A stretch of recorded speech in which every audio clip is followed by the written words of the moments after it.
Point out करते हैं। क्यों? सच सुन नहीं सकते।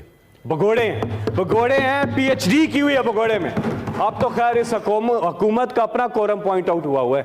किसी भी दिन यह हुकूमत जो है चली जाएगी, क्योंकि कॉल का वक्त हुआ चाहता है। इमरान खान साहब अनकरीब इस कौम को कॉल देने वाले हैं, पूरी कौम तैयार है। और मैं जो डेजावू का जिक्र कर रहा था, एनआरओ की कहानी, तो 2008 में यह चार्टर ऑफ करप्शन साइन होता है और 2018 तक मुल्क की क्या हालत होती है, कौम इसकी कीमत अदा करती है, किधर था पाकिस्तान और किधर लेकर इसको पहुंच जाते हैं। 2008 में मुल्की कर्जा 1947 से लेके 2008 में टोटल 6000 अरब रुपया, और 2008 से लेके 2018 तक इन सिर्फ 10 सालों में मुल्की कर्जा 24,000 अरब रुपए से बढ़ के 30,000 अरब रुपए पर चला जाता है। 2018 में जब इमरान खान साहब को हुकूमत मिलती है तो कहां पहुंचाया होता है इन्होंने पाकिस्तान। सारे के सारे इदारे जो हैं वो तबाह हाल किए होते हैं। डॉलर्स कितने मुल्क में आ रहे हैं, कितने जा रहे हैं, उसमें जो नुकसान है 20 अरब डॉलर का नुकसान हो रहा, जिसे करंट अकाउंट डेफिसिट कहते हैं। जीरो ग्रोथ हुई पाकिस्तान में, 5 सालों में जीरो ग्रोथ हुई नून लीग की। 50,000 फैक्ट्रियां बंद कर दी गई, बेरोजगारी अपने अरूज पे चली गई, फिस्कल डेफिसिट तारीखी सतह पे चला गया, और फॉरेन एक्सचेंज रिजर्व्स जो हैं वो इंतहाई पस्ती का शिकार हो गए। इतने बुरे हालात के बावजूद इनकी जो जाती अयाशियां थी, ला तादाद कैंप ऑफिसेस, चेयरमैन साहब, ला तादाद कैंप ऑफिसेस, इस कौम के पैसे को अपने ऊपर लगाया, जाती सिक्योरिटी के ऊपर पुलिस एहलकार लगाए हुए थे, सैकड़ों नहीं हजारों की तादाद में अपनी सिक्योरिटी के ऊपर। और साथ में बैनुल अक़वामी दौरे, उनकी एक तफसील है। बैनुल अक़वामी दौरों पर इस कौम का जो इन्होंने खर्च कर डाला, पीपल्स पार्टी ने 26 लाख डॉलर्स खर्च किए और नून लीग ने 47 लाख डॉलर्स खर्च किए, जो चीदा कुछ जो बैनुल अक़वामी दौरे थे। मैं सारों की बात नहीं कर रहा। और इमरान खान ने एक तरफ पीपल्स पार्टी के 26 लाख डॉलर्स, नून लीग के 47 लाख डॉलर्स, और इमरान खान साहब सिर्फ 3 लाख डॉलर्स। ये होता है लीडर। मैं इसकी डिटेल में बाद में जाऊंगा, लेकिन मैं आपको बताऊं, महलात का कयाम किया गया। और ये जो बैनुल अक़वामी दौरे, खानदान के खानदान, टब्बर के टब्बर बाहर जाते रहे, छींक भी आती थी, इलाज कराने बाहर ही जाते। हालात ये थे। लेकिन जब इमरान खान साहब आए तो उन्हें ये इकॉनमी मिली थी। अब इमरान खान साहब ने क्या किया, ये NRO 1 का जो पूरी कीमत अदा करनी पड़ी कौम को, उसको ठीक करना, और अब आगे जाके आएगा NRO 2। अब आते हैं इमरान खान साहब गवर्नमेंट में आके जो इक़दामात करते हैं, 6% पे हमारा ग्रोथ रेट चला जाता है, और मेजर कंट्रीब्यूशन ज़राई शोबे से, इंडस्ट्री से, सर्विसेज से। हमारी गवर्नमेंट में आधा वक्त इमरान खान साहब की हुकूमत में, बावजूद इसके कि आधा वक्त कोरोना का था, रिकॉर्ड रेमिटेंसेस होती हैं, रिकॉर्ड एक्सपोर्ट्स होती हैं। हमारे जो फॉरेन रिजर्व्स हैं वो तारीखी बुलंदी की सतह पे चले जाते हैं, और वो करंट अकाउंट डेफिसिट जो 20 अरब डॉलर था, उसको इमरान खान साहब नुकसान को नफे में बदल देते हैं। इसकी तारीफ मैं नहीं कर रहा, इसकी तारीफ बैनुल अक़वामी आलमी मालियाती इदारों ने की है। World Economic Forum, Bill Gates, JB Morgan, Bloomberg, Fitch, World Bank, Moody's, हर लिहाज से पाकिस्तान की इकॉनमी तेजी से ग्रोथ की जा रही थी। फिर कहूंगा बावजूद इसके कि कोरोना का वक्त था। इमरान खान साहब एहसास जैसे मंसूबे शुरू करते हैं, एहसास कफालत, एहसास इमरजेंसी कैश, एहसास लंगर खाने, एहसास कोई भूखा ना सोए, एहसास स्कॉलरशिप, एहसास बिलासूद कर्जे, एहसास तहफ़्फ़ुज़, एहसास रेडी बांध। किसके लिए? अवाम के लिए, कौम के लिए, क्योंकि कौम का एहसास है। वर्ल्ड बैंक एक सर्वे करता है, भाई एहसास कर रहे हैं आप, कितना एहसास कर रहे हैं? दुनिया के 222 ममालिक को देखता है, टेरिटरीज और ममालिक को 3,333 प्रोजेक्ट्स उठा के देखता है समाजी बहबूद के, सोशल वेलफेयर के, और एहसास प्रोग्राम दुनिया में तीसरे नंबर पे आता है, वर्ल्ड टॉप 3 के अंदर आता है एहसास का प्रोग्राम। ये वर्ल्ड बैंक की रिपोर्ट है। आगे चलते हैं चेयरमैन साहब, यहां पर हमने देखा आज जो सैलाब से जो तबाही हुई है, इमरान खान साहब ने क्लाइमेट चेंज, लोगों को पता ही नहीं था क्लाइमेट मौसमियाती तब्दीलियां होता क्या है, ये क्लाइमेट चेंज होता क्या है। इमरान खान साहब आए, उन्होंने आते साथ जब केपी में गवर्नमेंट आई, एक चैलेंज लिया इंटरनेशनल बॉन्ड एनवायरनमेंट का। सबसे बड़ा चैलेंज था 3.5 लाख हेक्टेयर जमीन को, बंजर जमीन को हरियाली में कन्वर्ट करना था। इमरान खान की हुकूमत ने 3.5 लाख नहीं 6 लाख हेक्टेयर जमीन को हरियाली में कन्वर्ट किया, 1 अरब से ज्यादा दरख्त लगाए, और फिर पाकिस्तान भर में 10 अरब दरख्त लगाने का मंसूबा, जिसमें से 2 अरब दरख्त लगा चुके थे। साथ ही में जो यूएन के एक्शन क्लाइमेट गोल है, वो पाकिस्तान ने बेहतर हिकमत अमली से 10 साल जो डेडलाइन के 10 साल पहले ही उसको हदफ को जो है वो अबूर कर लिया। साथ में 10 साल में 10 डैम्स बन रहे थे पाकिस्तान में, और सबसे बढ़ के universal health coverage Imran Khan ने इस मुल्क को दी, वो काम जो अमेरिका जैसे डेवलप्ड कंट्रीज भी नहीं कर सके, फ्री में हेल्थ की कवरेज दें। इमरान खान ने कर दिखाया कि हर खानदान को सालाना 10 लाख रुपया सरकार देती थी कि वो अपना इलाज करा सकते हैं। ये हर चीज को बंद करने पे तुले आए हुए हैं। मैं जल्दी से आगे जाऊंगा। इमरान खान ने जो बेहतरीन काम किया वो किया कि इस कौम की खुददारी को बहाल किया, सेल्फ स्टीम को बहाल किया, वादा किया अपनी कौम से कि ना वो अल्लाह के सिवा किसी और के सामने झुकेंगे और ना अपनी कौम को झुकने देंगे। आजाद खारजा पॉलिसी वो पाकिस्तान में लेके आए, गैरत की बात की उन्होंने कहा कि मैं इस मुल्क को अपने पांवों पे खड़ा करूंगा। और आलम इस्लाम में इमरान खान साहब ने जो आवाज उठाई कश्मीर के लिए, पूरी दुनिया में यूनाइटेड नेशन के फोरम पर मकबूजा कश्मीर, जिसकी ये लोग बात भी नहीं करते, आज ये तिजारत करते हैं हिंदुस्तान के साथ, वो इमरान खान थे जिन्होंने कश्मीरियों के हकूक की आवाज उठाई थी। कि पहली दफा तारीख में, पहली दफा international press, Washington post, New York times ने उस पर लिखना शुरू किया, और जो मोदी की आरएसएस फाशिस्ट आइडियोलॉजी है उसको बेनकाब किया पूरी दुनिया के सामने। कश्मीरियों की फाइट की इमरान खान साहब ने, और कश्मीर का सफीर बनकर दिखाया इमरान खान साहब ने। और फिर रसालत माब खातमुन नबीयीन हजरत मोहम्मद मुस्तफ़ा सल्लल्लाहु अलैहि वसल्लम के हवाले से, नामूस के हवाले से इमरान खान साहब ने आलमी फोरम्स पे आवाज उठाई, इंटरनेशनल फोरम्स पर यूनाइटेड नेशन को मजबूर किया कि वो इस्लामोफोबिया के खिलाफ एक दिन रखें। और 15 मार्च इस्लामोफोबिया ने दिन डिक्लेयर किया इस्लामोफोबिया के खिलाफ। ये सिर्फ पाकिस्तान की नहीं, पूरे आलम इस्लाम की जीत थी। वो इमरान खान सफीर बने, इमरान खान ने ये करके दिखाया। दयारे इश्क में अपना मकाम पैदा कर, नया जमाना ने सुबह शाम पैदा कर, मेरा तरीक अमीरी नहीं फकीरी है, खुद ही ना बेच, गरीबी में नाम पैदा कर। खुद ही ना बेच, मैं मांगने नहीं आया, मैं मांगने नहीं आया, क्या करूं, मजबूरी है। 75 सालों में मांगते आए, मांगते हैं, अभी मांगेंगे। ये खुदी को बेचना है, सेल्फ स्टीम को बेचना है। ये तो वो मुल्क है जहां अपने पाकिस्तानी जो है इस मुल्क को और ओवरसीज पाकिस्तानी मिलकर ये मुल्क चला सकता है। हमें किसी से भीख मांगने की जरूरत ही नहीं है। और अगर इमरान खान रह जाते तो IMF में आखिरी दफा गए थे वो। इमरान खान ने जो टैक्स कलेक्शन की थी 3800 अरब से बढ़ाकर 6000 अरब रुपए पे वो लेकर के चले गए थे। इस मुल्क ने आगे ही जाना था, अपने पांवों पे खड़ा होना था, तो बीच में ये सब कुछ हुआ। और फिर इसी की सजा कि क्यों खुददार कौम बन रहे हैं हम, क्यों हम गुलामी से निकल रहे हैं, क्यों हमारी आजाद खारजा पॉलिसी है, हम क्यों कहते हैं एब्सोल्युटली नॉट, हम क्यों कह रहे हैं सजा दो इमरान खान को, मुजरिम है वो, इमरान खान मुजरिम है। उन्होंने क्यों कहा एब्सोल्युटली नॉट?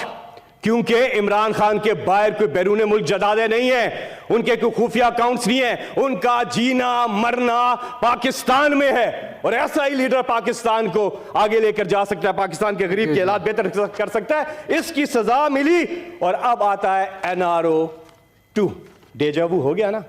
मैं उस डेजावू का जिक्र कर रहा हूं कि ये पहले भी हुआ है, इसलिए आपके सामने मंजर कशी रखना जरूरी था। मैं आखिरी बात कर रहा हूं चेयरमैन साहब, कहानी खत्म हो रही है, कहानी खत्म हो रही है, इनका चैप्टर अब खत्म हो रहा है, अब इस कौम का चैप्टर शुरू होने वाला है। NRO 2 होता है, ये हुकूमत आती है, इमरान खान को एक साजिश के जरिए हटाया जाता है। ये हुकूमत आकर सबसे पहला काम करती है अपने आप को रिलीफ, यानी कि अपने आप को NRO 2 देना। ये वो NRO है जो इन्होंने इमरान खान साहब से बार बार मांगा, और हमने यहीं खड़े होकर वो डॉक्यूमेंट चेयरमैन साहब आपको भी दिखाया कि इन्होंने इमरान खान से कहा था कि हम आपके खिलाफ तहरीक रोक देते हैं अगर आप ये डॉक्यूमेंट हमारे साथ साइन कर लें। ये वो नैब के कवानीन में तब्दीली की चीज इमरान खान साहब के सामने ने रखी कि अगर आप कर दें इससे सारे इनके केसेस खत्म होते थे। इमरान खान ने कहा कि NRO तो बहुत ही दूर की बात है, मुझे अगर अपनी जान भी देनी पड़ी इस मुल्क के लिए मैं दूंगा, लेकिन NRO नहीं दूंगा। इमरान खान ने कहा NRO नहीं दूंगा। तो इमरान खान साहब ने जब ये स्टैंड ले लिया, एक तो मुल्क के लिए ले लिया, इस गरीब आदमी के लिए ले लिया, तो ये आ जाते हैं और उसकी अब हम कीमत अदा कर रहे हैं। आज कोई हमारी आजाद खारजा पॉलिसी नहीं है, आज ये कंट्रोल है। आज हमारी आजाद खारजा पॉलिसी को कैद कर दिया गया है। अपने आप को रिलीफ और आवाम को जो तकलीफ दी है उसका खाका आपके सामने रखता हूं। मुझे बताएं आप चेयरमैन साहब, महंगाई पाकिस्तान में आज तारीख में इतनी महंगाई नहीं थी जितनी आज चली गई है। 75 साल में इतनी महंगाई नहीं हुई जितनी आज है।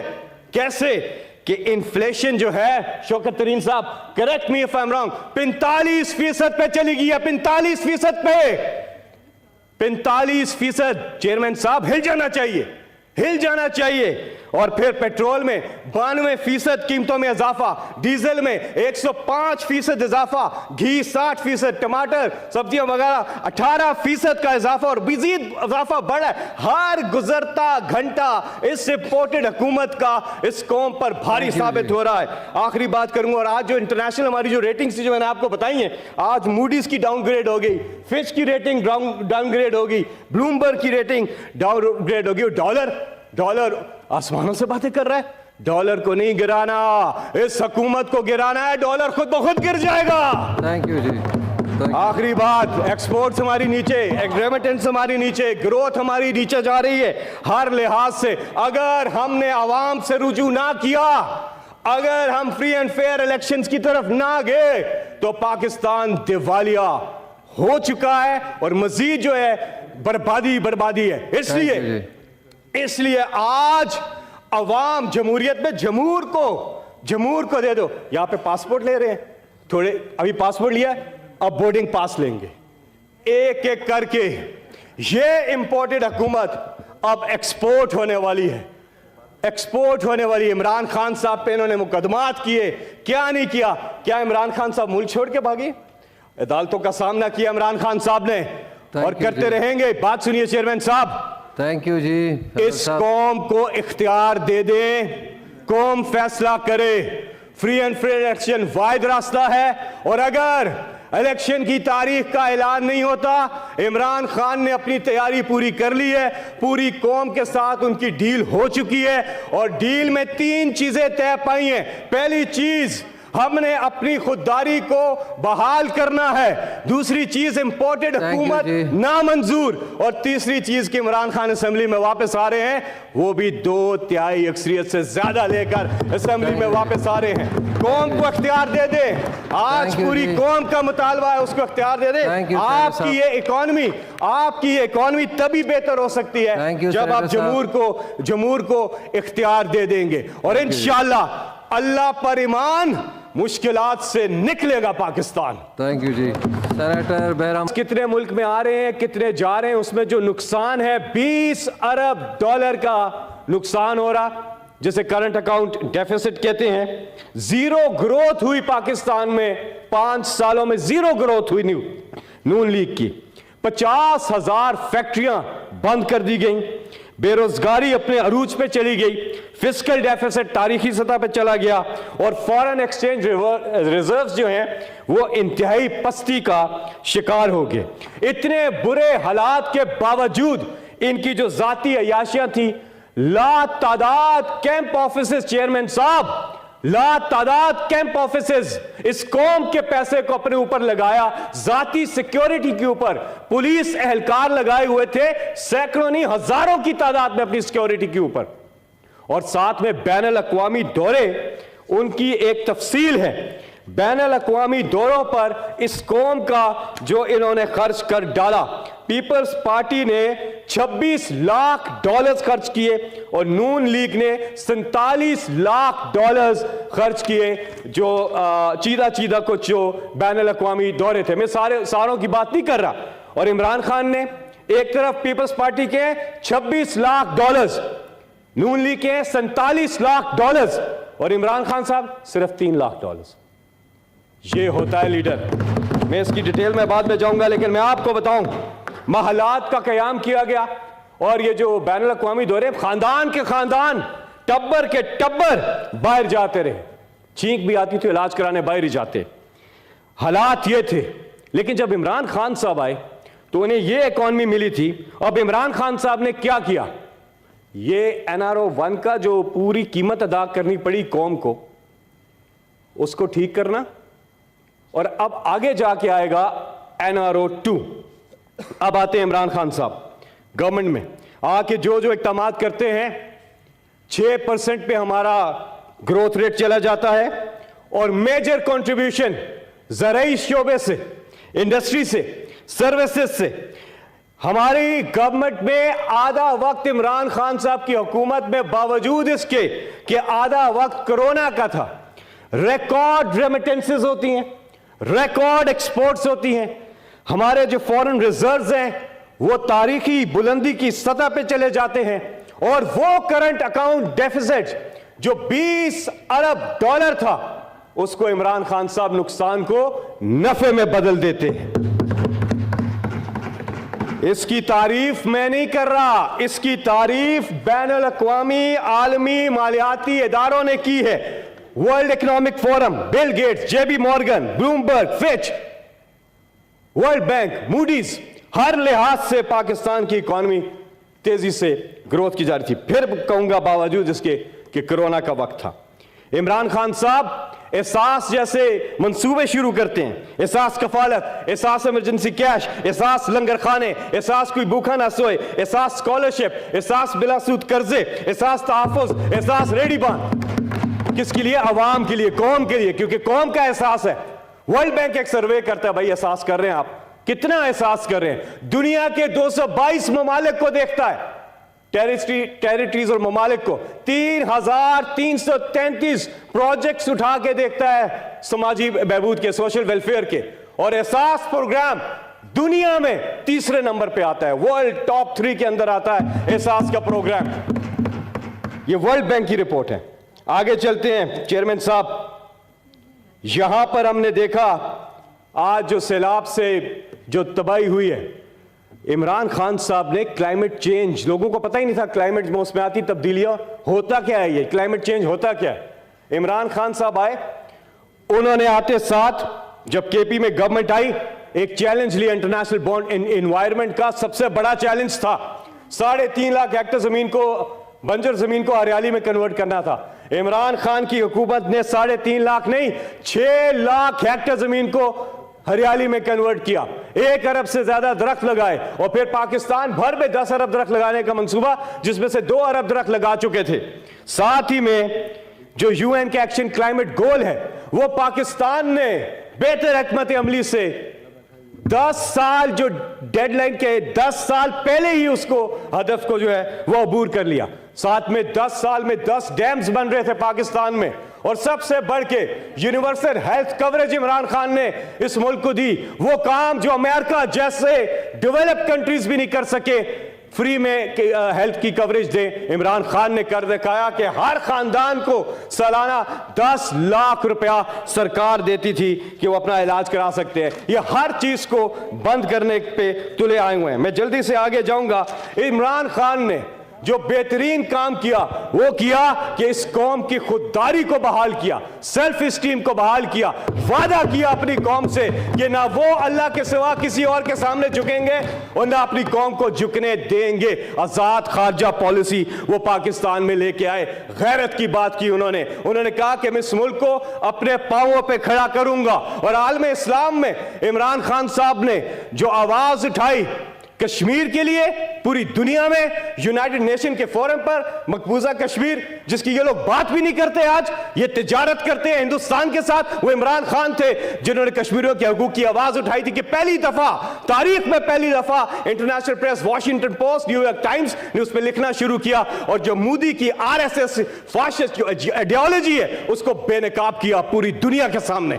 कश्मीरियों की फाइट की इमरान खान साहब ने और कश्मीर का सफीर बनकर दिखाया इमरान खान साहब ने। और फिर रसालत माब खातमुन नबीयीन हजरत मोहम्मद मुस्तफ़ा सल्लल्लाहु अलैहि वसल्लम के हवाले से, नामूस के हवाले से इमरान खान साहब ने आलमी फोरम्स पे आवाज उठाई, इंटरनेशनल फोरम्स पर यूनाइटेड नेशन को मजबूर किया कि वो इस्लामोफोबिया के खिलाफ एक दिन रखें। और 15 मार्च इस्लामोफोबिया ने दिन डिक्लेयर किया इस्लामोफोबिया के खिलाफ। ये सिर्फ पाकिस्तान की नहीं, पूरे आलम इस्लाम की जीत थी। और इमरान खान सफीर बने, इमरान खान ने ये करके दिखाया। दयारे इश्क में अपना मकाम पैदा कर, नया जमाना ने सुबह शाम पैदा कर, मेरा तरीक अमीरी नहीं फकीरी है, खुद ही ना बेच गरीबी में नाम पैदा कर, खुद ही ना बेच। मैं मांगने नहीं आया, मैं मांगने नहीं, क्या करूं, मजबूरी है। 75 सालों में मांगते आए, मांगते हैं, अभी मांगेंगे। ये खुदी को बेचना है, सेल्फ स्टीम को बेचना है। ये तो वो मुल्क है जहां अपने पाकिस्तानी जो है इस मुल्क को और ओवरसीज पाकिस्तानी मिलकर ये मुल्क चला सकता है। हमें किसी से भीख मांगने की जरूरत ही नहीं है। और अगर इमरान खान रह जाते तो IMF में आखिरी दफा गए थे वो। इमरान खान ने जो टैक्स कलेक्शन की थी 3800 अरब से बढ़ाकर 6000 अरब रुपए पे वो लेकर के चले गए थे। इस मुल्क ने आगे ही जाना था, अपने पांवों पे खड़ा होना था, तो बीच में ये सब कुछ हुआ। और फिर इसी की सजा कि क्यों खुददार कौम बन रहे हैं हम, क्यों हम गुलामी से निकल रहे हैं, क्यों हमारी आजाद खारजा पॉलिसी है, हम क्यों कहते हैं एब्सोल्युटली नॉट, हम क्यों कह रहे हैं सजा दो इमरान खान को, मुजरिम है वो, इमरान खान मुजरिम है। उन्होंने क्यों कहा एब्सोल्युटली नॉट? क्योंकि इमरान खान के बाहर कोई बैरून मुल्क जदादे नहीं है, उनके कोई खुफिया अकाउंट्स नहीं है, उनका जीना मरना पाकिस्तान में है। और ऐसा ही लीडर पाकिस्तान को आगे लेकर जा सकता है, पाकिस्तान के गरीब के हालात बेहतर कर सकता है। इसकी सजा मिली और अब आता है NRO 2। डेजावू हो गया ना। मैं उस डेजावू का जिक्र कर रहा हूं कि ये पहले भी हुआ है, इसलिए आपके सामने मंजर कशी रखना जरूरी था। मैं आखिरी बात कर रहा हूं चेयरमैन साहब, कहानी खत्म हो रही है, कहानी खत्म हो रही है, इनका चैप्टर अब खत्म हो रहा है, अब इस कौम का चैप्टर शुरू होने वाला है। NRO 2 होता है, ये हुकूमत आती है, इमरान खान को एक साजिश के जरिए हटाया जाता है। ये हुकूमत आकर सबसे पहला काम करती है अपने आप को रिलीफ, यानी कि अपने आप को NRO 2 देना। ये वो NRO है जो इन्होंने इमरान खान साहब से बार बार मांगा और हमने यहीं खड़े होकर वो डॉक्यूमेंट चेयरमैन साहब आपको भी दिखाया कि इन्होंने इमरान खान से कहा था कि हम आपके खिलाफ तहरीक रोक देते हैं अगर आप ये डॉक्यूमेंट हमारे साथ साइन कर लें। ये वो नैब के कवानीन में तब्दीली की चीज इमरान खान साहब के सामने ने रखी कि अगर आप कर दें इससे सारे इनके केसेस खत्म होते थे। इमरान खान ने कहा कि NRO तो बहुत ही दूर की बात है, मुझे अगर अपनी जान भी देनी पड़ी इस मुल्क के लिए मैं दूंगा, लेकिन NRO नहीं दूंगा। इमरान खान ने कहा NRO नहीं दूंगा। तो इमरान खान साहब ने जब ये स्टैंड ले लिया, एक तो मुल्क के लिए ले लिया, इस गरीब आदमी के लिए ले लिया, तो ये आ जाते हैं और उसकी अब हम कीमत अदा कर रहे हैं। आज कोई हमारी आजाद खारजा पॉलिसी नहीं है, आज ये कंट्रोल है। आज हमारी आजाद खारजा पॉलिसी को कैद कर दिया गया है। अपने आप को रिलीफ और आवाम को जो तकलीफ दी है उसका खाका आपके सामने रखता हूं। मुझे बताएं आप चेयरमैन साहब, महंगाई पाकिस्तान में आज तारीख में इतनी महंगाई नहीं थी जितनी आज चली गई है। 75 साल में इतनी महंगाई नहीं हुई जितनी आज है। कैसे कि इन्फ्लेशन जो है, शौकत तरीन साहब correct me if I am wrong, 45% पे चली गई है। 45% पे, 45%। चेयरमैन साहब हिल जाना चाहिए, हिल जाना चाहिए। और फिर पेट्रोल में 92% कीमतों में इजाफा, डीजल में 105% इजाफा, घी 60%, टमाटर सब्जियां वगैरह 18% का इजाफा और मजीद इजाफा बढ़ा है। हर गुजरता घंटा इस इंपोर्टेड हुकूमत का इस कौम पर भारी साबित हो रहा है। आखिरी बात करूंगा, और आज जो इंटरनेशनल हमारी जो रेटिंग्स जो मैंने आपको बताई है, आज मूडीज की डाउनग्रेड हो गई, फिच की रेटिंग डाउनग्रेड हो गई, ब्लूमबर्ग की रेटिंग डाउनग्रेड हो गई। डॉलर आसमानों से बातें कर रहा है। डॉलर को नहीं गिराना, इस हुकूमत को गिराना है। डॉलर खुद ब खुद गिर जाएगा। थैंक यू जी। आखिरी बात, एक्सपोर्ट्स हमारी नीचे, रेमिटेंस हमारी नीचे, ग्रोथ हमारी नीचे जा रही है हर लिहाज से। अगर हमने आवाम से रुजू ना किया, अगर हम फ्री एंड फेयर इलेक्शंस की तरफ ना गए, तो पाकिस्तान दिवालिया हो चुका है और मजीद जो है बर्बादी है। इसलिए आज अवाम जमहूरियत में जमूर को दे दो। यहां पे पासपोर्ट ले रहे हैं, थोड़े अभी पासपोर्ट लिया, अब बोर्डिंग पास लेंगे एक एक करके। ये इंपोर्टेड हुकूमत अब एक्सपोर्ट होने वाली है, एक्सपोर्ट होने वाली। इमरान खान साहब पे इन्होंने मुकदमात किए, क्या नहीं किया? क्या इमरान खान साहब मुल्क छोड़ के भागे? अदालतों का सामना किया इमरान खान साहब ने और करते रहेंगे। बात सुनिए चेयरमैन साहब, थैंक यू जी। इस कौम को इख्तियार दे दें, कौम फैसला करे।